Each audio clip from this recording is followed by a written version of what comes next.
민주연구원의 부원장을 맡고 있는 진성준입니다. 반갑습니다. 긴급하게 전문가 선생님들을 모시고 과연 촛불 민심의 본질이 무엇이고 또 우리 정치권이 해야 될 과제는 무엇인가 하는 것을 두 번에 걸친 연속 토론회를 통해서 짚어보고자 하는 시간을 마련했습니다. 네, 여러분 안녕하십니까. 사실 어떻게 보면 그 항쟁이 좀 뭐 촛불이라고 이제 표현을 했습니다만 모르겠습니다. 이게 이제 진행되고 있는 거기 때문에 내년에 가서 어떻게 될지도 모르겠고, 그래서 저는 개인적으로는 11월 국민항쟁 같은 것이 아닌가 그렇게 생각이 듭니다. 왜냐하면 11월 한 달 동안에 엄청나게 많은 국민들이 모여가지고 대통령이 이제 하야를 요구했던 뭐 그런 사건이고, 아마 내년에 가서도 여기 계속 뭐 이어질 가능성이 높은 것 같습니다. 그래서 엄청난 이제 사태를 맡고 있는데, 뭐 사태를 따라간다 우리가 이제 급급했지 그 의미를 짚어볼 시간이 없었습니다. 근데 긴급하게 이렇게 마련이 돼가지고 완전하지는 않겠지만 그래서 사건의 의미가 무엇인지 저희들이 한번 검토할 시간이 될 수 있을 것 같습니다. 오늘은 이렇게 진행을 하겠습니다. 저희들이 시간이 10시까지 11시 50분까지 이제 주어져 있기 때문에 각 그 패널 토론자들이 한 15분 정도씩 발표를 하고 네 분이 들어가면 발표하신 다음에 저희들이 같이 이제 토론하는 시간으로 그렇게 진행을 좀 하도록 하겠습니다.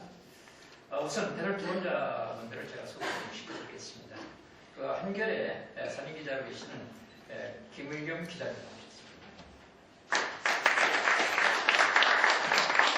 그 다음에 방송에서 문화평론가로 활동하고 계시는 김갑수 선생님 나오셨습니다. 그 다음에 시민단체 연대의 사무국장, 아마 요새 부쩍 바쁘시죠? 생각입니다. 이승훈 선생님 나오셨습니다. 그 다음에 폴리뉴스 대표를 맡고 계시는 김웅 선생님 나오셨습니다. 스파이로 맡은 저는 성화대학교 정혜구입니다. 토론에 들어가기 앞서가 이제 한마디만 좀 말씀드리고 시작을 하겠습니다. 어느 분이 그런 말씀 하시더라고요. 한국에는 어떤 항쟁이나 혁명의 30년 주기가 있는 것 같다. 왜 그런가 하면 1960년에 4.19가 일어났었죠. 4.19가 일어나서 대통령 하야까지 불러왔기 때문에 4.19 혁명이라고 그렇게 얘기를 하고 있습니다. 그 다음에 60년 이후에 87년에 30년 조금 못 됩니다만 우리가 잘 아는 6.25 있었습니다. 6.25이 있어서 그 당시에 원일 시대를 민주화시키는 그런 계기가 있었습니다. 그리고 그로부터 내년이면 꼭 30년이 됩니다. 30년이 되기 때문에 30년, 올해부터 시작이 됐습니다만 또 한 번의 거대한 어떤 국민항쟁이 이루어지는 게 아닌가라고 생각이 들고, 이게 뭐 막연히 그런 것이 아니라 그동안 이렇게 축적된 어떤 모습들, 이런 것이 누적이 됐다가 마지막에 국민항쟁으로 이게 터지는 게 아닌가라는 생각이 들 정도로 거대한 어떤 항쟁이 주기적으로 일어나고 있습니다. 그래서 이제 그런 부분들을 우리가 어떻게 해석할지 이번 토론을 통해서 공부하도록 하겠습니다. 우선 토론 순서는 우리 자료집에 나온 것처럼 그 순서대로 하겠습니다. 우선 15분 동안 김의겸 의원님께서 발표를 해주시겠습니다. 네, 지금 정 교수님이 30년 주기선을 말씀하셨는데요. 전 좀 더 길게 잡아서 61년 5.16부터 55년 동안 이어진 체제다, 이렇게 생각을 하고 싶습니다.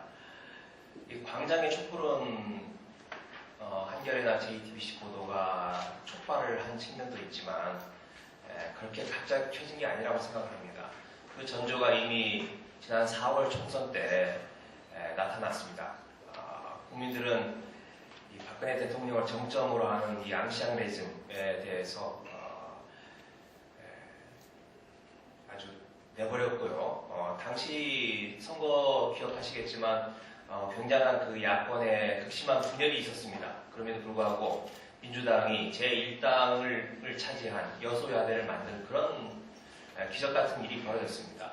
그 안에 마그마처럼 끓고 있던 민심이 드러나는 거라고 볼 수 있겠습니다. 이건 아까 말씀드렸듯이 55년 동안 이어진 거다. 61년 박정희 정권 이후 이 정경유착을 통한 이 성장 전략, 이게 생명을 다하고 이게 어떤 새로운 체제와 질서를 요구하는 민심이 드러난 거다 이렇게 보여집니다. 이 재벌 문제 하나만 봐도 그렇습니다. 박정희 대통령이 이병철 회장을 불러다 놓고 정치자금 받고 특혜를 주지 않았습니까? 그리고 박정희 양아들이라고 한 전두환이 이건희 회장을 불러서 그렇게 했고요. 이번에는 딸인 박근혜가 이재용을 불러다 똑같은 일을 벌였습니다.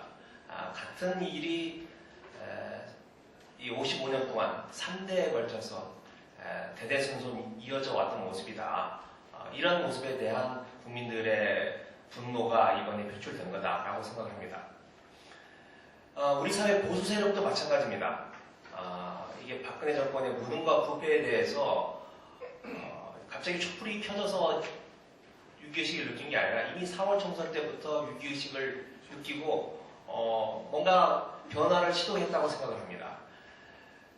저희 자랑을 좀 하자면 저희가 9월 20일, 지난 9월 20일 처음으로 최순실이라는 이름을 세상에 드러내고 그동안 쭉 이 문제를 취재를 해왔는데 제가 그 후배들과 함께 그걸 취재를 하면서 우리 사회 같은 지배층의 이반과 균열이 생각보다 훨씬 심하구나 그런 걸 피부로 느낄 수 있었습니다. 저희들이 9월 20일 이후부터 짧게는 JTBC 보도가 나올 때까지 길게는 지금 석 달 동안 계속 보도를 이어올 수 있었던 그 힘에는 그런 어떤 지배층의 분열이 있었고 거기에서 이반한 분들이 저희들에게 제보를 해왔기 때문에 가능했던 일입니다. 그런 점에서 한겨레와 어떤 JTBC의 보도는 어찌 보면 이 국민들의 마음속에 아주 인화물질이 쫙 깔려있는 상태였는데 거기에 촛불을 또 작은 불씨를 하나 던져서 그 민심이 폭발한 것이다. 이렇게 생각이 듭니다. 이에 따라서 현 국면은 박근혜 대통령 개인 또는 박근혜 대통령과 최순실 일가 만의 문제가 아니라 짧게는 30년, 길게 잡으면 55년 동안 쌓인 어떤 적폐를 해소해야 되는 그런 명제가 주어진 시기이다. 그리고 이는 개인의 문제가 아니라 세력의 문제다. 과거 앙시아 레짐을 말씀드렸으니까 과거 프랑스 혁명 때도 그게 무슨 루이 16세나 마리 앙뚜아네트 의 문제가 아니지 않았습니까? 그 당시 부르봉 왕조가 대표한 그 봉건 세력, 절대 왕정에 대한 공기였던 것입니다. 그래서 지금 이 55년 동안 이어진 체제가 이 시스템이 더 이상 작동이 불가능한 상태이고 이대로는 살 수 없다 라고 하는 그 인식이 넓게 퍼져 있기 때문에 이 지상명제를 이행하는 것 그게 야권과 시민사회가 해나가야 될 일이라고 생각합니다. 자, 두 번째는 개헌론에 대해서 좀 말씀을 드리고 싶은데요. 어제 박근혜 대통령이 다시 한번 사실상 개헌론을 이야기를 했다고 봅니다. 지난 10월 24일 개헌론을 꺼냈다가 그날 저녁에 바로 태블릿 PC 보도가 나가면서 12시간 만에 수면하지 않았습니까? 그래서 다시 그 개헌이라는 이야기를 직접적으로 꺼내기는 민망했겠죠. 하지만 대통령직 임기 단축 이런 식의 표현을 해가면서 그 말 속에는 개헌을 하라 또는 개헌으로 끌어들이려는 그런 의도가 있다고 생각합니다. 물론 이미 김무성 전 대표 새누리당이 개헌론을 지금 내걸고 있죠. 그런데 새누리가 어떤 존재였습니까? 지금 박근혜 최순실 국정농단 사태의 공범이자 그 사태를 초래한 주범입니다. 새누리당이 박근혜 정권의 모태로서 박근혜 정권의 어떤 실책을 바로잡는 게 아니라 오히려 부추겼던 그런 책임이 있습니다. 당장 엊그제 국정교과서 문제만 해도 그렇습니다. 그때 이미 다 새누리당이 나팔을 불고 북치고 다부치고 하지 않았습니까? 그런 박근혜 표가 붙은 정책에는 항상 새누리의 지원이 있었다. 그런데 지금 모른 척하거나 전혀 다른 것처럼 행동하는 건 맞지 않다라고 생각합니다. 그런데 새누리가 이번에 탄핵과 개헌을 들고 나왔습니다. 이건 박근혜 대통령만 꼬리 자르기 하고 다시 재집권을 하려는 전략으로 보입니다. 옆에 정 교수님이 계셔서 제가 문자 쓰기가 민망합니다만은 이 정치 이론 가운데 수동혁명 이런 개념이 있죠. 그람시가 처음으로 한 말인데요. 이 혁명적 위기의 시기에 기존 지배 세력이 도전 세력의 이 흐름과 요구를 흡수해서 이 위기를 벗어나보려는, 타개하려는 그런 시도가 수동혁명입니다. 우리는 4.19 때도 그랬었고 80년 봄에도 그랬고 87년 6월항쟁 때도 숱하게 그런 이 수동혁명에 걸려서 넘어졌습니다. 그래서 80년에는 박정희 대통령이 없음에도 불구하고 80년 전두환 정권은 박정희 없는 박정희 정권이었습니다. 또 87년 노태우 정권은 전두환 없는 전두환 정권이었습니다. 다시 한번 우리 사회 지배층은 박근혜 없는 박근혜 정권을 지금 만들려고 하고 있는 겁니다. 다시는 그런 일이 되지 않도록 경계심을 드높여야 된다고 생각합니다. 이 개헌론이 대두되면 일단 새누리당 지금 뭐 완전히 분열될 것 같던 새누리당도 다시 아마 봉합이 될 겁니다. 대신 야권은 훨씬 더 분열이 심해지겠죠. 민주당과 국민의당은 거리가 더 멀어질 테고 민주당 안에서도 원심력이 상당히 커질 겁니다. 박근혜 부패와 무능은 덮이고 모든 게 개헌이라는 블랙홀로 빠져들 겁니다. 지나친 기약일지 모르겠습니다만 어쩌면 한 3년 뒤에 총선에서 영남을 기반으로 하는 박근혜가 부활할 수도 있다고 생각합니다. 지금 뭐 많이 까먹긴 했지만 박근혜라는 정치인이 생존하는 정치인에서는 유일하게 지금 지역적 기반을 가지고 있는 정치인이라고 저는 아직도 생각하고 있습니다. 이건 과거 비슷한 사례가 있습니다. 해방정국에서 이승만 대통령과 그를 둘러싸고 있던 친일파 이들이 신탁통치 찬성이냐 반대냐 이걸로 국면을 확 휘저었습니다.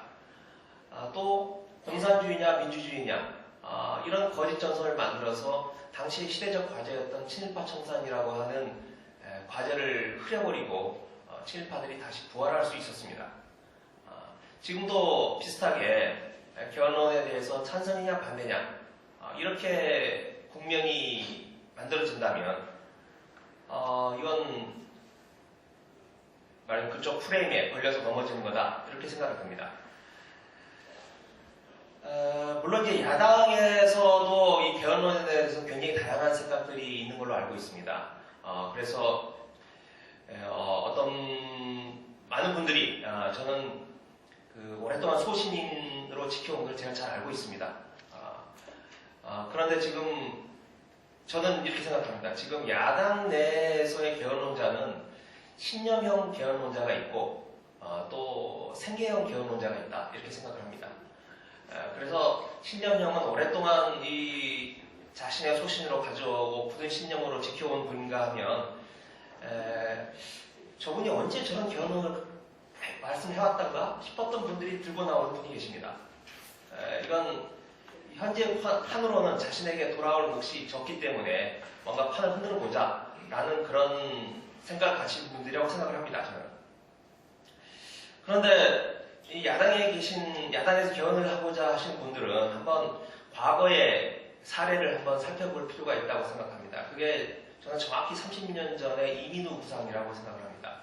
이민우 부상, 당시 신민당의 대표였던 이민우 대표가 꼭 30년 전인 86년 12월에 이 이민우 부상을 들고 나왔습니다. 당시는 민정당이 자기들의 정권 연장이 불안하니까 일본 자민당을 본받아서 뭔가 내각제 이원 집정부제를 해보려고 물밑에서 작업을 하고 그걸 연구해오던 시기였습니다. 그런데 이민우 대표가 불쑥 몇 가지 조건은 있었어요. 7가지인가. 그런데 의원 내각제 개헌을 받아들일 용의가 있다라고 발표하면서 야당은 아수라장이 됐고 결국 당시 자신이 대표로 했던 신민당은 없어지고 본인도 얼마 안 가서 정규의 은퇴를 할 수밖에 없었습니다. 그런 과거의 교훈, 저는 좀 신중하게 좀 되돌아볼 필요가 있다 이렇게 생각을 합니다.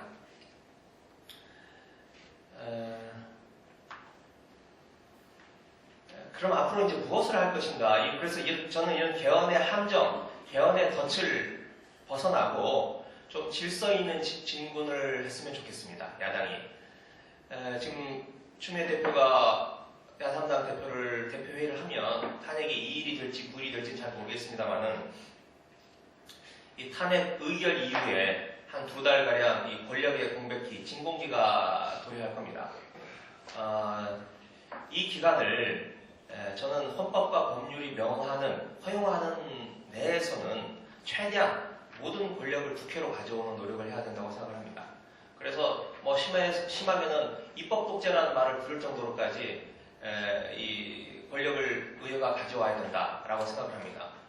이건 그렇게 가져온 권력을 단순히 뭐 황교안이 엉뚱한 짓을 하지 못하도록 하는 그런 견제의 수단, 어떤 유기관리 이런 정도의 수준을 넘어서서 야당이 집권을 하면 무엇을 보여줄 수 있는지, 어떤 정책을 펼지, 국민들의 삶이 어떻게 달라지는지 이걸 구체적으로 보여주는 청사진을 제시하는 기간으로 삼았으면 좋겠습니다. 그래서 사실 할 일이 많죠. 지금 아까 말씀드렸던 재벌 문제뿐만 아니라 검찰, 국정원, 언론 굉장히 손댈 곳이 많이 있습니다. 그걸 당장 실행할 수는 없겠지만 집권을 하면 어떤 방향으로 바뀔 수 있는지를 국민들에게 보여주고 설득하는 그런 시간과 공간으로 삼았으면 좋겠습니다. 뭐 쉽지 않은 싸움이라고 생각합니다. 그리고 굉장히 거대한 싸움입니다. 그런데 지금 현재 야당의 역량만으로 야당이 탄핵도 하고 또 대선도 치르고 또 개헌도 하고 이 모든 걸 해나가기에는 제가 보기에 야당의 지금 역량이 모자란다고 생각합니다. 좀 힘을 좀 집중하고 질서 있게 진군을 할 필요가 있다. 질서 있는 퇴진만 필요한 게 아니라 질서 있는 진군이 필요하다 이렇게 생각을 합니다. 그리고 이를 위해서는 현재 나와 있는 이 촛불 대중들과 함께 호흡을 하면서 그들의 정서와 그들의 요구에 맞춰서 좀 더 간결하고 그리고 이 명료한 구호가 필요하다고 생각합니다. 87년 다시 옛날을 한번 보면 87년 이전에 많은 개헌 구호가 있었습니다. 그리고 그 당시 학생들이 구호도 있었는데요. 한때 보니까 무슨 파쇼헌법 철폐라고 하는 그 당시 구호가 있었습니다. 근데 그 구호가 그때 그 당시 제가 따져보니까 한 32장가가 되는 굉장히 긴 구호로 대중들에게 슬로건을 내걸었던 때가 있었습니다. 근데 그게 결국은 호언철폐 딱 내자로 정리되지 않았습니까? 그렇게 좀 간결하고 힘이 있는 구호로 대중들과 함께 좀 힘있게 또박또박 걸어나가는 야당이 되었으면 좋겠습니다. 네, 고맙습니다. 예, 고맙습니다. 저희들이 과거에 봤듯이 항상 어떤 항쟁이 일어나고 그 다음에 김의겸 기자님 얘기하신 것처럼 수동으로 대충 그렇게 마무리되어 버렸어요. 그러다 보니까 이제 완전히 사회 발전을 위한 어떤 발판을 이제 못 놓았던 게 우리 과거의 역사인데 이번도 마찬가지인 것 같습니다. 지금 국민적 항쟁이 일어났는데 이게 수행으로 그냥 끝낼 것인지 그리고 이제 수행과 관련해서 이게 개헌 문제가 제가 볼 때는 악용될 수도 있겠다라고 생각이 드는데 이것을 국민들의 의사를 받아서 능동형으로 바꿀 것인지 그것은 앞으로 저희들이 어떻게 하느냐에 달려있는 게 아닌가 그렇게 생각이 듭니다. 바로 그러면 우리 토론으로 넘어가도록 하겠습니다. 김갑수 권한평론가님. 네, 김갑수입니다. 먼저 대단히 주요한 발전에 대해서 양해 말씀을 구합니다. 급박하게 요청을 받아서요. 근데 우선 생각은 있습니다. 드리고 싶은 얘기는. 근데 그게 지금 이루어지고 있는 분위기에 좀 반하거나 긴 빼는 얘기가 될 수도 있으니까 왜 그랬는지에 대한 것까지 감안하고 얘기가 진행됐으면 좋겠습니다. 그러니까 그럴 만한 분들과의 자리다라고 생각해서 그렇다고 이해해 주시기 바랍니다. 지금 무슨 일이 벌어지고 있지? 그리고 지난 날을 이렇게 되돌아보게 됩니다. 그러면 먼저 떠오르는 게 1987년 6월 항쟁이라고 우리가 일컫는 그 시기, 그 1년여 동안의 그 시간을 쭉 기억 속에 떠올려 보게 됩니다. 그리고 또 그 연관시켜 떠올려 볼 수 있는 게 2008년 광우병 시위, 이것도 또 떠올려 보게 됩니다. 그 두 개의 성격이 상당히 좀 다르게 느껴집니다. 87년 항쟁은 요즘 언론에서 칼럼니스트들 글에서 많이 접하게 되는 내용입니다. 바로 앙시앙레즘, 구체제, 구질서의 타파라고 하는 자각되든 자각되지 않았든 전사회적 동요가 있었던 거죠. 그때는 집회에 몇 명이 나왔는가가 아무런 의미가 없었던 때였습니다. 왜냐? 그냥 직장에 있건 집안에 있건 모든 사람이 함께 움직였다 하는 분위기를 분명히 감지했기 때문에 그렇습니다. 그리고 그때의 그 87년의 움직임은 정치권이 주도했다는 기억이 나지 않습니다. 시민사회에 축적된 역량이 쌓이고 또 쌓여서 전체 향방을 가늠했다 하는 기억이 납니다. 반면에 이와 대비되는 2008년은 아마 이건 보수 세력이 규정하는 건데 지금 와서 생각을 해보면 민주정부 10년을 경험한 사람들의 대선 불복적 성격이 굉장히 강했다라는 생각이 듭니다. 즉 그때 등장한 지 1년여 된 시장주의적 정부인 이명박 정부를 붕괴시켜야만 하겠다라는 결연한 의지의 산물이라고 보기는 어렵습니다. 특정한 정책에 대한 반응으로서 시민들이 거리에 나왔는데 어떻게 이렇게 많은 사람이 모일 수 있었고 어떻게 이렇게 긴 기간 유지될 수 있었던가 하는 것은 지난 10년간의 민주정부에 대한 우호적 세력, 그러나 언론에 의해서 무한히 짓밟혔던 사람들의 어떤 반사적 반응이었지, 그때의 어떤 형성된 질서의 그 사회 시스템의 붕괴 내지는 새로운 질서 구축이라는 큰 사회적 동기가 존재했던 것 같지는 않습니다. 그래서 한 달여 정도에 사그러들었습니다. 그럼 지금 이 상황을 어떻게 볼 것이냐 하는 건데, 일단 우리는 그 집회에 나가서 현장을 목격하는 체험이 하나 있을 수 있고, 텔레비전이나 이런 보도를 통해 접하는 게 있고, 조금 더 심층적이라면 지식인들이 쓰는 칼럼 등등 통해서 의미 부여를 하는, 사람들이 광장에 많이 나와 있는데 거기에 대해서 어떤 의미 부여를 하는 것을 통해서 얘기가 전파되는 걸 느낄 수 있을 것 같습니다. 슬슬 뭉뚱그려서 보면 먼저 그 세 번째 그 칼럼니스트들, 저도 칼럼을 쓰는 사람입니다만 그쪽의 뇌리를 지배하는 가장 큰 것은 이른바 소망적 사고, 실체보다는 이렇게 되었으면 좋겠다라는 것이 크게 작용한 결과물처럼 보입니다. 그리고 이 소망적 사고의 가장 큰 베이스, 공통 지점은 뭐냐면, 지금의 촛불 시위, 지금 5차례까지 벌어진 촛불 시위가 새로운 정치사회 지형을 만들고자 하는 구질서에 대한 거대한 항거의 움직임으로 의미 부여를 많이들 합니다. 그렇게 보고 싶어 하는 욕망을 많이 읽게 됩니다. 그리고 그렇게 되어야만 할 정도로 우리 사회에 많은 문제가 있다고 생각도 됩니다. 그러나 지금 벌어지고 있는 토요일마다 벌어지고 있는 축제적 성격의 이 집회가 항쟁적 성격이고 구질서 해체까지 도달한 거대한 전 사회적 움직임일까? 여기에 대해서는 상당히 회의적인 생각이 듭니다. 언론을 통해서 무수히 나오고 있는 박근혜 정부의 실정에 대한 반사적 반응이라는 각도로 보면 너무 작게 보는 것이겠죠. 너무 작게 보는 것일 거예요. 왜냐하면 이명박 정부 시절부터 차곡차곡 쌓여온 사회적 격차에 대한 이런저런, 그리고 앞날에 대한 전망 구제에 대한 이런저런 것들이 다 배경이 있기 때문에 이렇게 많은 사람이 모이고 지속성을 갖고 있는 거겠죠. 그러나 거기에 대해서 부질서 타파라는 전사회적 욕망이 항쟁적 성격으로 크게 구현되는 과정에 있는가? 여기에 대해서는 너무 크게 소망적으로 보고 있다라는 생각을 한다는 말씀입니다. 그래서 제가 느낄 때는 지금 진행되고 있는 촛불의 규모가 확장될 수 있고 이 규모가 지속적으로 유지될 수 있는 그 배경은 박근혜 정부 퇴진이라는 것까지가 단일 대우라고 생각이 듭니다. 그 이후의 상황에 대해서는 엄청나게 가변적이고 예측할 수 없고 때로는 불행히도 어떤 거대한 책략에 의해서 사그러들 수도 있는 상황이 충분히 가능하다는 말씀을 드립니다.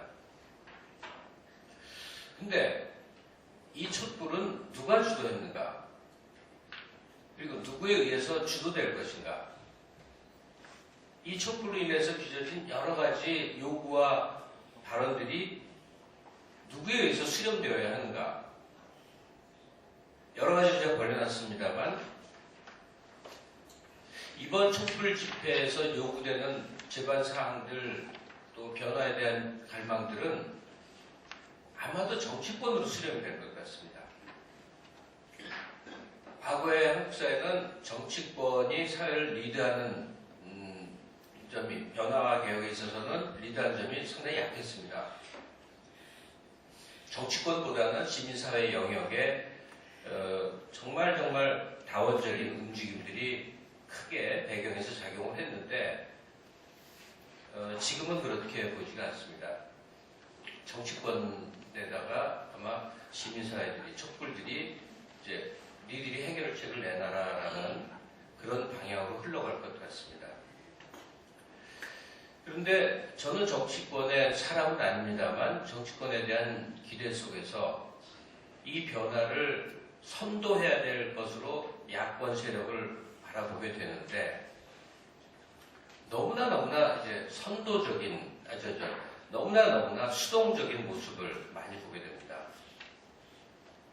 야권의 유력 주자인 분들이 입에서 굉장히 습관처럼 나오는 게 대중의 요구를 담는다, 대중의 요구를 따라간다 이렇게 됩니다. 이게 참 미묘한 지점인데요. 대중들은 개혁 세력들이 선도적으로 앞날을 제시해주기를 많이 기대한다고 생각이 듭니다. 정말로 말이 되지 않는 무당 정권, 저 박근혜 정부는 우리가 나서서 퇴진시키도록 하겠습니다. 그건 신이 나고 그거는 뭔가 우리가 해내고 있다는 성취감이 있고 굉장히 이 집회 현장에 나와 보면 그 분위기는 축제적 성격을 갖고 있습니다. 왜? 가능해 보이니까, 자신감이 있으니까, 또 도덕적 정당성이 우리에게 있으니까, 저쪽보다는 우리가 더 나은 사람들이니까 이런 속에서 촛불 집회가 점점점 증폭되면서 이어지고 있습니다만 박근혜 정부 퇴진 이후의 상황들에 대해서 촛불이 요구하는 바를 유력 정치인들이 담아서 끌어간다, 따라간다 이런 분위기는 대단히 곤란한 거라고 생각이 듭니다. 그러니까 이 지금 야권 지도자들의 발언의 공통점에 있어서 그 수동성, 시민사회 내지는 대중의 욕구를 우리가 수렴해서 따라간다 하는 그 분위기는 상당히 난처한 거라고 생각이 듭니다. 제 전망이 물론 틀릴 수가 있는데 시민사회 움직임과 정치권의 움직임이 있을 때 앞으로 촛불의 향방이 정치권에 대한 바램과 기대로 더 모아질 것 같다 할 때 이 정치권의 흐름이 그러면 도대체 어떻게 될 것이냐. 이거는 많은 분들이 이미 전망하고 있고 저도 동의하기 때문에 같은 얘기를 합니다만 용어를 좀 달리하겠습니다. 앞으로 정치권으로 집약된 이 개혁의 요구는 개혁 세력과 수구 세력의 싸움으로 전개될 것 같습니다. 개혁 세력은 김무성 같은 사람이 될 겁니다. 수구 세력은 문재인이나 이재명 같은 사람이 될 겁니다. 굉장히 이상한 얘기인데 저는 그렇게 전망이 됩니다. 왜냐? 개헌이라는 건 뭘 하자는 겁니다. 그 안에 아무리 복잡한 함의가 담겨있고 이원 집정이라는 게 또는 분권형이라는 게 혹은 내각제라는 게 구정권의 정권 연장 기도라는 함의가 아무리 숨어있다 하더라도 뭘 하자는 쪽입니다. 왜? 지금 빚어진 이 모든 잘못은 제왕적 대통령제라는 구질서에 문제가 있기 때문에 이게 프레임이죠, 소위. 이게 덫이죠. 그리고 이 덫을 추청하는 사람들은 강력한 무기, 언론을 갖고 있습니다. 조중동, 종편, 기타. 그래서 촛불의 열기가 정치권에 대한 이 기대로 옮겨져 왔을 때는 김무성, 뭐 구체적으로 얘기하자면 새누리 내 친박 내지는 핍박받은 여당 내 세력들, 핍박받은 사람들, 그리고 민주당 내 개헌론자들, 그리고 국민의당, 그 다음에 제가 정치낭이라고 표현하는 손아비나 반기문 같은 일정 세를 갖고 있는 유력한 사람들, 이 덩어리 전체가 연대해서 지분을 많이 나눠 가질 수 있는 개헌, 그 중에 분권형 개헌이라는 것이 개혁 세력이라는 이름으로 포장돼서 등장하고 전면에 등장하고 이 전체 덩어리 대 민주당, 이 구도가 만들어질 것 같습니다.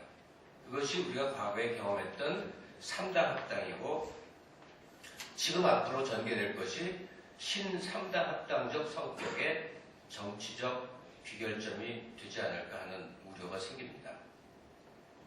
그래서 말씀드리는 건데 시민사회 요구를 담아서 따라갑니다라고 할 때 이 구도가 만들어질 거라는 전망인 겁니다. 제가 말씀드리고 싶은 것은 선제적으로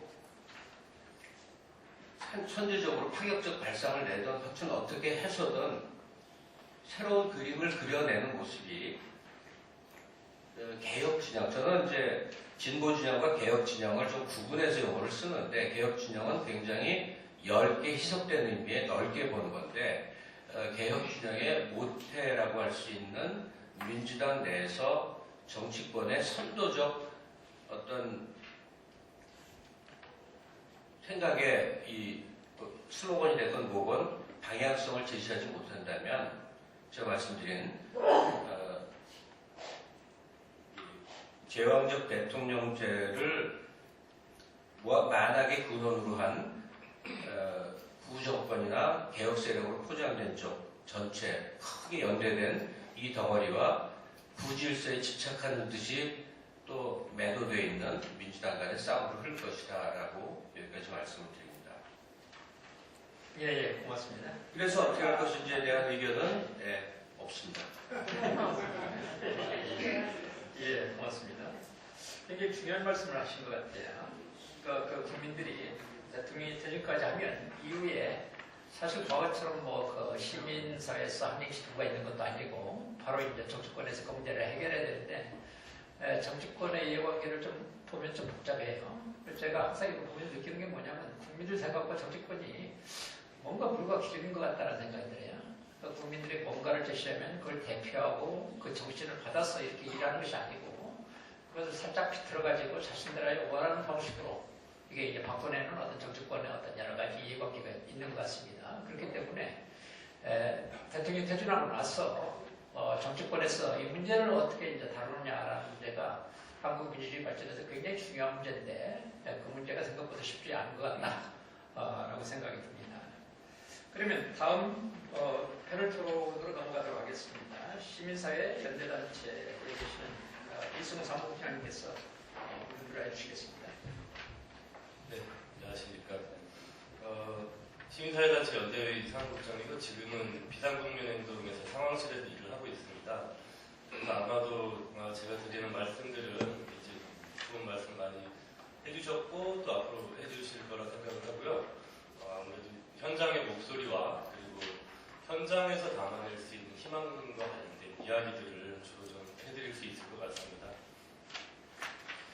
일단은 자료집에 있는 내용들을 중심으로 해서 좀 말씀을 드리겠습니다. 일본에 이제 지난 10월 이전까지의 상황들을 좀 정리해봤는데요. 여기 적다가 사실은 빠짐없이 적으려고 하다가 포기를 해버렸어요. 너무나도 많은 사건, 사고들, 그리고 우리 사회의 발목을 잡는 일들, 너무나 가슴 아픈 일들이 정말 실사이 없이 터졌었죠. 세월호가 일단은 2014년도 세월호가 가장 아직까지도 그렇고 선체 인양조차 이루어지지 않고 자식 잃은 부모들은 삭발하고 단식하고 그리고 또뭐 세월호 정경군 혹은 종북이라는 비난까지 받아가고 있는 상황입니다. 예, 세월호가 침몰할 때도 그리고 유가족들이 그런 상황을 맞이하고 있을 때도 국가는 없었죠. 여전히 그러고 있고요. 그 다음에 메르스 사태 또한 어땠습니까? 혼돈 그 자체였지만 사실은 그 혼돈을 키우고 수습을 못한 정부였습니다.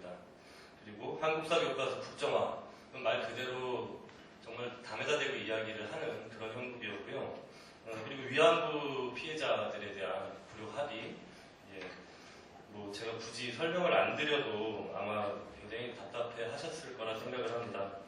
뿐만 아니라 이명박 정부서부터 지금 이제 전에는 노동자들이 파업을 하고 이런 목에 잡아가두고 뭐 이런 거였지만 그 이후부터는 손배 가압류 문제가 심각하죠. 이를테면은 뭐 이거는 몇십억 단위의 손배배 등이 떨어지면서 노동자들은 소송을 한번 하려도 인지대 한번 마련하기도 어려운 형편입니다. 그래서 그런 어떤 노동자들이 철탑에 많이 올라가고 또 때로는 목숨을 스스로 끊기도 하고 이런 상황들이 있었습니다. 일일이 다 설명드리긴 어렵고 해군기지, 사드 배치 문제, 그다음에 수명다한 노후 원정 뭐 이런 문제들이 끊임없이 있었지만 가장 결정적으로 언론이 입을 닫았죠. 그래서 국민들한테 기레기라는 얘기를 들었지만 사실은 제가 느끼기엔 그런 어떤 표현들이 수치스러움도 잘 모르고 있다라는 느낌마저 들었습니다. 말 그대로 이 사회운동 진영은 정말 힘들었죠. 이를테면은 세월호 문제 얼마나 심각합니까? 우리는 여기 모든 힘을 집중해서 이 문제를 반드시 해결하고 새로운 한국 사회를 건설해야 한다. 라고 하면 바로 뒤에 뭐 한국사 교과서 국정화 문제가 터지고 계속 이런 식의 어떤 동력이 분산되는 과정이었습니다. 뭘 해도 잘 안 되고. 사실 그 사회운동 진영의 그런 어떤 무력감이 좀 팽배해 있었다라고 볼 수 있고요. 그런 과정에서 실시됐었던 게 지난 4.13 총선이었었죠. 이거는 뭐 물론 그때는 이제 총선 시민 네트워크라는 것을 만들어서 시민사회에서는 낙천 낙선 운동을 진행했었고 뭐 그 과정에서 발생된 일들 때문에 저도 뭐 사실 기소 중이고 재판 중이긴 한데요.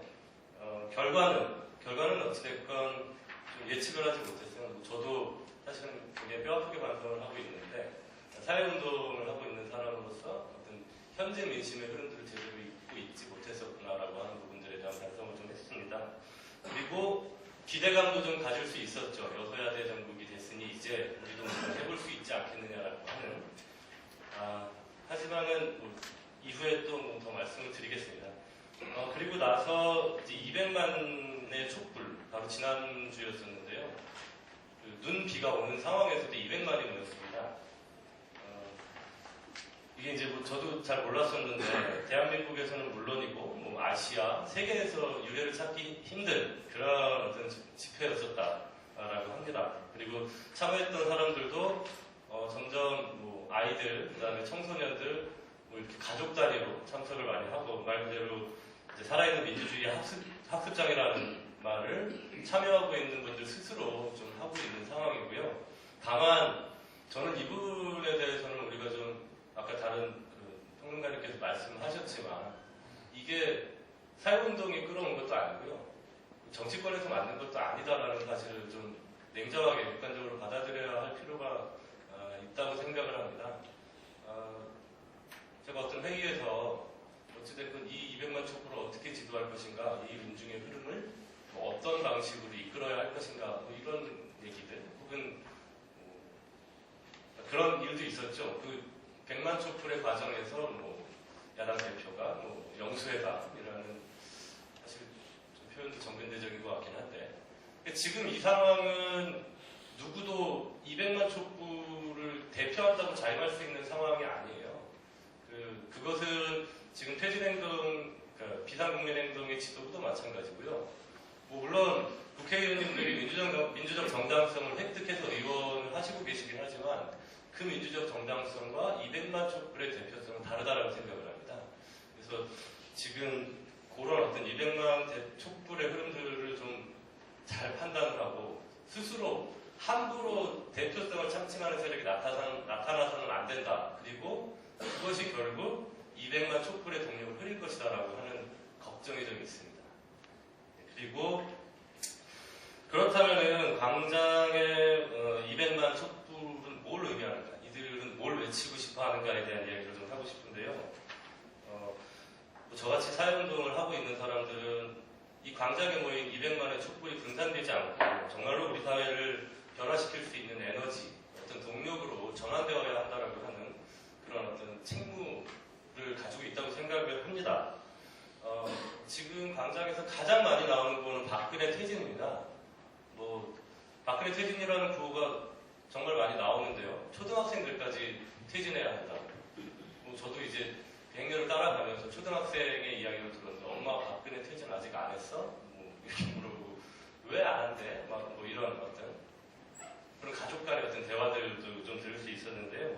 실은 정권 퇴진이라는 얘기는 그 이전에 한국 현대사에서도 여러 번 등장했습니다. 제가 대학을 다녔을 때도 퇴진이라는 얘기가 있었고요. 정권 퇴진도 불사하겠다라든가 실제로 뭐뭐뭐 정권 퇴진하라. 근데 사실은 굉장히 상징적인 구호였었다라고 생각을 합니다. 하지만 지금 광장에 모인 촛불들이 외치는 퇴진 구호는 말 그대로 실질적으로 정권을 퇴진시키고자 하는 그런 구호가 제가 그 이전의 역사를 자세히 모르지만 아마도 한국 사회에서 처음 등장하지 않았을까 싶은 생각이 좀 들고요. 그런 점에서 좀 의미가 있다라고 생각을 합니다. 그렇다면은 박근혜 퇴진이라는 구호 안에 함축되고 있는 여러 가지 의미들을 우리가 어떻게 해석할 것인가. 저는 이제 이렇게 한 두 가지 정도로 좀 썼는데요. 그러니까 민주적 정당성을 부여한 권력이 자행한 배신에 대한 그러니까 자기 반성적 분노이죠. 우리가 어떻게 하다가 저런 사람을 뽑았을까라고 하는 또 그런 어떤 분노들이 광장으로 갈 길을 좀 있지 않았나라는 생각이 하나 들고요. 그 다음에 또 하나는 국가가 작동하는 시스템 근원에 존재하는 어이없는 실체에 대한 당황스러운 분노인데요. 그러니까 저같이 이제 사회운동을 하는 사람들도 사실은 이 어떤 사회적인 현상들에 대한 원인을 분석하고 그것에 대응하고 또 어떻게 싸워야 할 것인가에 대한 고민, 연구를 참 많이 했는데요. 앞서 열거 있었던 여러 가지 것들에 대한 각각의 사안들을 다 분석했지만 사실 그러니까 정확한 답을 좀 찾지는 못했어요. 도대체 왜 이러는 거예요? 근데 사실은 이렇게 어이없는 실체에 의해서 국가 시스템이 마비됐다라고 하는 부분들에 대해서 사실은 어이없음이 첫 번째 느낌이었었죠. 네. 그 다음에 마지막은 여기 제가 이제 좀 써놨는데요. 여소야대의 효능감을 전혀 주지 못한 무능한 야권에 대한 분노 또한 간과해서는 안 된다라고 생각을 합니다. 사실은 야권에서도 정비의 시간이 필요하고 그런 것은 알겠지만 그것들 국민들에게까지 그런 어떤 이해를 구한다는 것은 무기라고 생각을 합니다. 당장 한국 사회는 너무나도 많이 병들어가 있고 그리고 이번 국정농단 사태에서 보듯이 이제 곧 침몰할 것 같은 그런 위기적인 상황임에도 불구하고 야권이 발빠르게 대처하지 못하는 오히려 이 국정농단 사태만 보더라도 약간은 시민들의 목소리보다 한 반발짝 정도 항상 뒤에 있었다라는 느낌. 근데 그것이 신중함으로 시민들에게 다가가는 것이 아니고 늘 주저한다, 늘 눈치를 본다라고 하는 느낌으로 다가갈 적어도 광장에서 제가 만난 시민들의 느낌은 그런 것이었습니다. 예. 그런데 그나마 그 안에서 어떤 희망을 발견할 수 있었던 것은 지난번에 저희 이제 시민행동팀에서 한번 제안을 해서 해봤었던 그 1분 소등인데요. 아마 현장에서 보시던 보도를 보시던 많이 보셨을 겁니다. 8시 정각에 소등을 하고 그래서 1분간 소등을 하자는 건데요. 이게 바로 광장에 있는 시민들의 열망이 아닐까 싶은데 지금 어둡지만 우리가 이 촛불을 밝혀서 어둠을 몰고 대한민국이 좀 빛나는 그런 대한민국을 만들어보자라고 하는 자기 열망의 표현이라고 생각을 합니다. 예, 좀 넘어가도록 하겠습니다. 그래서 이번 촛불에서 가장 좀 주목할 만한 부분들은 자발적 주체로서의 시민들이 등장했다는 건데요. 이거는 단순히 촛불 집회에서만 느끼는 것이 아니고 그 뒤에 이따 설명을 드리겠지만 토론회, 시민들이 모여서 하는 토론회에서도 좀 관찰을 할 수가 있었습니다. 일단은 지금 아까 축제 분위기 이런 말씀도 많이 하셨는데 실제로 그렇습니다. 그래서 전에는 무시무시한 글씨체로 깃발에 그 글씨를 써서 조직된 대우들이 들고 오는 깃발들이 모여있는 그런 촛불의 모습이었다면 2008년에는 광장에 모인 시민들이 깃발을 내리라고 소리를 많이 쳤어요. 깃발을 내려라. 일반 시민들께서 그런 얘기를 많이 하셨는데 지금은 본인들이 만들어 오세요. 본인들이 깃발을 만들어 오시고 그 얘기는 뭐냐면은 이 200만의 촛불 집회를 만들어가는 하나의 주체다 우리도. 그리고 깃발들의 내용도 되게 재밌습니다. 민주 묘총 그리고 고산병 연구회 이건 이제 뭐 아마 청와대에서 구입했다는 비아그라 때문에 그런 어떤 패러디적인 요소들을 가미한 것 같은데요. 그러니까 물론 각자의 개성을 살려서 익살스럽게 표현을 하긴 했지만 그럼에도 불구하고 어둠의 권력을 가벼운 톤으로 조롱하고 국정농단 현황을 그래도 그 안에 어떤 디테일을 가지고 풍자를 하고 있다는 것입니다. 그리고 이런 그 어떤 참여, 나도 주체로 참여한다라고 하는 것은 단순히 내가 재미있는 표현을 써서 깃발을 들고 가는 것에 머무르지 않고 집회 전체를 참여하는 주체자로서의 어떤 느낌을 가지고 있다는 것이죠. 그건 아마도 집회가 마무리되면서 스스로 청소하고 경찰차에 붙어 있는 스티커를 수거하는 분 중도 뭐 그거에 대해서 물론 뭐 논란이 좀 있지만 어찌됐건 스티커를 경찰차에 붙이는 사람도 그것을 띄는 사람들도 사실 마음에 있어서는 크게 다르지 않았거든요. 그런 것이 시민들의 어떤 자발성을 좀 발견할 수 있었고요. 그 다음에 이게 단순히 개인적인 취향, 나는 가벼운 게 좋아, 나는 뭐 유쾌한 게 좋고 패러디가 좋아, 그래서 난 이렇게 하겠어라고 하는 어떤 우발적인, 그래서 우연적인 현상이 아니고요. 이것은 이분들이 참여를 하면서 의도로 한 것이죠. 그게 일정 정도 집회의 어떤 선순환 구조를 만들었다고 생각합니다. 집에서 나오면서 어떻게 하면 재밌을까? 어떻게 하면 재밌어서 다음번에 시민들이 또 나올 수 있을까에 대한 고민들을 하신 것 같아요. 그 안에서 나누는 대화들을 받아들었고 그리고 여기에 지금 굉장히 대중적으로 확산되어 있는 SNS들 혼참러라고 하죠. 그러니까 혼자 집회 참여하는 사람들의 숫자도 되게 늘어났고 다만 이분들이 본인들의 SNS로 중계를 합니다. 페북 뭐 현장 중계 같은 것들을 통해서 이미 혼자이나 혼자가 아닌 그런 집회 문화를 만들어가고 있습니다. 마지막은 좀 마무리 같은 걸 텐데요. 분노한 다음날이 더 중요하다. 이런 명언은 제가 하진 않았을 거고요. 지난 7월 특강에서 이제 지재에게 남긴 말이에요. 그게 뭐냐면은 사람들이 이렇게 많이 분노를 하는데 왜 그 분노가 사회를 변화시키지 못했을까? 정치권과 시민사회가 뭘 했느냐? 비전을 제시하지도 못하고 또 그 과정에서 대중들이 느끼는 피로감들, 대중들은 기존 질서에 쉽게 타협하는 속성을 가지고 있죠. 아무래도 뭐 그럴 수밖에 없고, 왜냐하면 생활로 돌아가면 또다시 일상이고 또다시 뭐 헬조선인데요. 뭐 그런 부분들에 대한 이야기를 좀 했습니다. 그러니까 저희는 그 비상국민 행동의 시민참여팀에서 시민평회라는 걸 그래서 기획해봤어요. 가령 이를테면 지금의 집회 패턴들도 중요하지만 어찌됐건 지금 시민들의 분노가 내용적으로 조금 모아지고 이것이 다른 시민들에게 좀 확산될 수 있는, 그래서 결국은 그 분노한 다음날에 우리 시민들이 뭘 할 수 있을 것인가에 대한 우리 스스로 답을 한번 만들어보자. 뭐 어차피 사회운동 진영에서 그런 어떤 계획들을 가진다라고 해도 그것이 시민들에게 제대로 유입되고 먹힌다라는 보장도 없고, 사실은 이제 막 주체로 서려고 하는 시민들과 무엇을 함께 해서 무엇을 함께 만들어낼 수 있을 것인가 가장 중요한 고민의 출발점이었습니다. 집회는 계속 되지만 사실 정치권 아까 전에 말씀드린 대로 늘 반발 늦은 것 같고 시민들은 답답해하고, 그래서 지금은 우사당의 정치와 거리의 정치를 구분할 때가 아니다. 누가 됐든 이 상황에 대한 해법을 이야기할 수 있다면 지혜를 모아보자라는 것이 고민의 출발이었고요. 저희가 정한 몇 가지 룰이 있습니다. 누구에게든 공평하게 발언 기회가 주어져야 하고, 실제로 박원순 시장이 참여를 하긴 했지만 발언권이 없었어요. 시민의 한 사람으로서 참여를 하셨고, 앞으로, 그리고 지난 집회에서도 더불어민주당 의원님들이 좀 참여를 하셨지만, 거기도 역시 대중적인 발언권은 없었습니다. 모둠에서 본인들이 시민들과 토론할 수 있다라면 그런 기회들은 공평하게 제공을 했고요. 그 다음에 안전하게 발언을 해야 되고, 그리고 반드시 기록을 하자.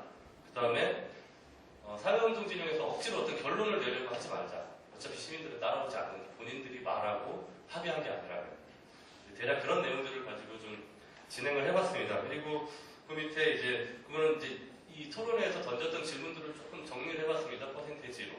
근데 시민이 제안하는 집회 문화와 시민운동 방향. 그래서 시민이 제안하는 집회 문화에서는 시민 중심적인 집회를 만들자라는 게 가장 높은 비율이었고요. 그 다음에 시민운동의 방향과 관련해서는 시민평회와 같은 지속적인 시민 모임이 필요하다. 이 공통점을 보면 우리도 자발적으로 뭘 하고 싶다. 우리도 자발적으로 뭘 만들고 싶다. 결국 그인이 세상을 바꿀 수 있을 것이다라고 하는 공감대가 시민들 사이에서는 형성이 되고 있다. 예, 그런 느낌을 좀 받았습니다. 물론 우리가 왜 화가 났는가라고 하는 부분들에 대해서는 정부의 능력과 도덕성을 견제할 장치 이것에 대해서 점검이 필요하다고 하는 부분이 가장 많았고요. 마무리 말씀을 드리면 지금 시민행동에서 시민평회를 준비하고 있는 팀은 이걸 각 지역, 서울도 단순히 시청뿐만이 아니라 각 지역구, 동네마다 좀 이루어질 수 있고 이것이 좀 집회 너머에 있는 민주주의에 대해서 일단은 시민들이 우리가 논의하고 그것이 수렴하며 무언가 바뀔 수 있다라고 하는 믿음을 심어주는 것이 가장 중요하다고 생각을 합니다. 그리고 저희는 지금은 물론 지금 이 정권에 대한 퇴진과 관련한 토론을 이어가겠지만 퇴진 이후에도 이런 토론들은 지속적으로 이어가고 이것이 결국 시민 권력으로서 좀 제대로 자리매김할 수 있는 그날까지 좀 연구 그리고 실행을 계속 해보자. 가장 중요한 건 방금 말씀드린 부분들을 요약하면요. 지금 방장의 촛불도 지난번처럼 사라지게 만들지 않고요. 사회변화의 에너지로 고스란히 남을 수 있도록 총력을 다해보자라고 하는 것이 시민평의회를 준비하고 있는 팀의 생각이고요. 결국 시민 권력을 새로 한번 만들어보는 그것도 한 역사의 출발점이지 않겠느냐라고 하는 문제의식을 가지고 열심히 하고 있습니다. 이상으로 마치겠습니다. 예. 졸보그라는 학자가 있는데 이제 이거는 굉장히 이제